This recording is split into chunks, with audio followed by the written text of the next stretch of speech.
There you go, Mom. Yes. You say that you make decisions. I still stick on that. And Mama Hope brings aboard very important points that you're supposed to start these conversations as early as possible. So then, should we say that you can, of course, just decide to put so much on their table, you know, in regards to giving them information, or there should be steps as to, and ages and stages as to when you should dish out certain information or maybe generally things to do with life? Because there is a time when, you know, there's also so much that is happening in them, especially at that level of, you know, the age of teenage and, you know, puberty and all that. They have to go through a lot of self-esteem issues, a lot of course, body changes looking at that, and they're going through so much.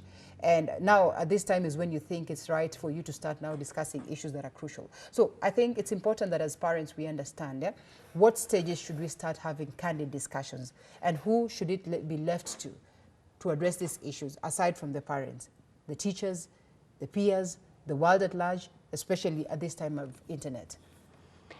Okay, what I can say, for me, I am friends with my children from the word go. From the word go. Yeah. Yes. From the word go. And we develop a certain attitude and behavior that every day there's something we do. Yes. And if this thing doesn't happen, they know I'm not happy, or I know they are not happy. Okay. Yeah. So what are some of these things that like one thing, every day when I come, hi babies, the big one will say, hi mom. The other one will come and hug me. Yeah. The girl will be, mama. So when I come in and my facial expression, they always know what's happening. Right. Mom, are you okay? You're tired. Or, Mom, please don't get sad. They always detect that emotion. Right. And I do the same. Yeah. And for being friends with the kids, it is friends with a limit. When I change my face, they know business is serious here. Yeah. And we sit down, we talk practically everything. With them? Yes. Are there times that you'd want to make it special for a certain audience? Well, I would want to call one of the kids should not be listening to these, or maybe you just have candid discussions on a personal basis, on a one-on-one basis, as opposed to having them together. There's a time there are some discussions we can have just like everybody, and then there are some discussions I have with different of them, individuals. Based on the ages, based on the issues that they're supposed to... like the 10-year and the 19-year. Recently, when we were celebrating the CRC at 30, Convention of Children's Rights. So one of the main things we were doing, we were looking at online sexual exploitation for children. And that topic, I really exploited it with my children and other children. Apart from being mother to my 3 children, I'm a mother to very many, very many. So I had an audience of around 25 children, and from that age of 8, and we were talking about that, and the young ones were like asking, how does that happen? And the old ones, they tell the young ones. And if I see the information that they are passing through is not right, I try to tell them. And now the 10-year-old knows he can't have a phone. He has an iPad that it has all games. Regulated content. Yeah, parental regulated. Wow. All games and everything. So they will sit. The young one knows this is where I can play. Right.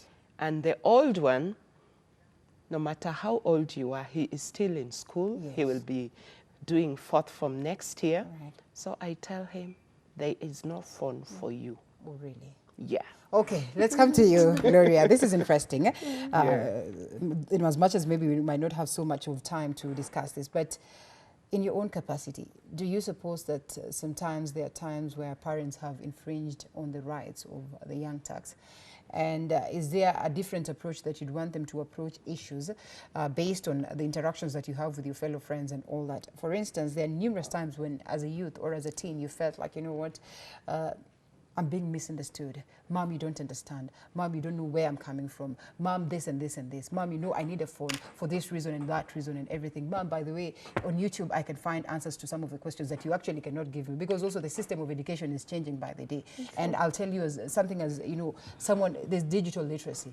Someone as tiny as a student who's in PP1 has an email address. Contrary to, I mean, to us, an email address was after fourth forms, years after fourth form is when you could at least get an email address. So are there times where you feel like you've been misunderstood and, you know, the rights are being infringed upon? And do you think then there's a proposal that, of course, you'd propose to parents to take a different direction towards addressing this?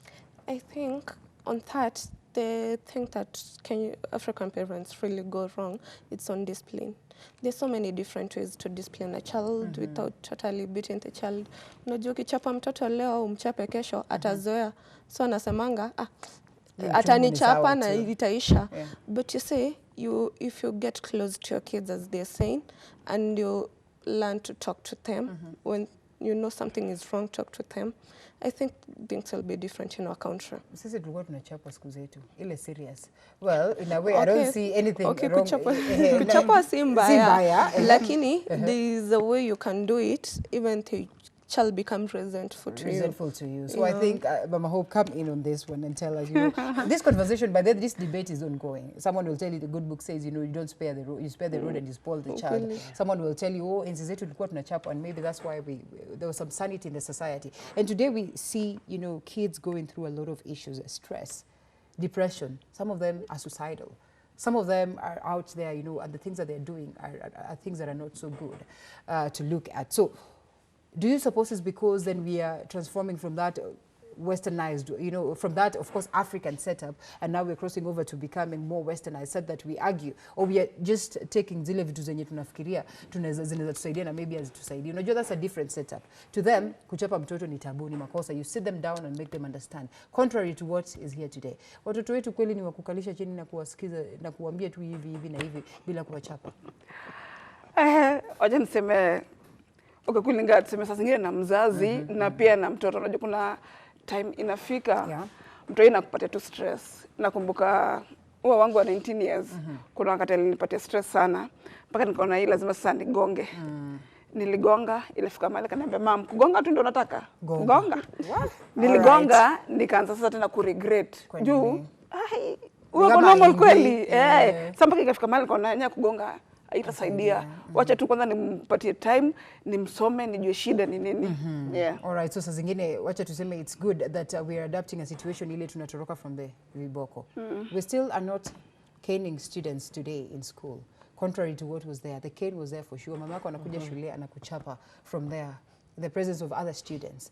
Do you think that that is the right approach to addressing these issues, and will it help the next generation of kids, the teens and all that, to become, you know, responsible grown-ups? I know caning could not, in our times, okay, initially, if we go like biblically or Quranically, the world is not changing. But you see, the trends, the people, we are changing. And caning during our days was something, you're caned and you go straight. Right. But instead, the alternate way I use is I do some punishment. Okay. That one thing, I take you to a dark room and you stay there until you say, "I'm sorry." Right. Another thing, I withdraw everything that is not the necessity, these extra things. Yes. If you used to get this, I say, there'll be no breakfast. Right.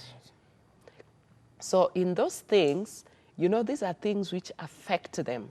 And you know, in darkness, there is fear. Right. So that fear, if you lock a kid in a dark room or just somewhere you've made like a drum and you put them there, this kid will not continue doing that. Because that fear will make her or him like, I don't want to go there. Yes. Then it will start, and then apart from that punishment, also you guide. Guidance is very important. Yes.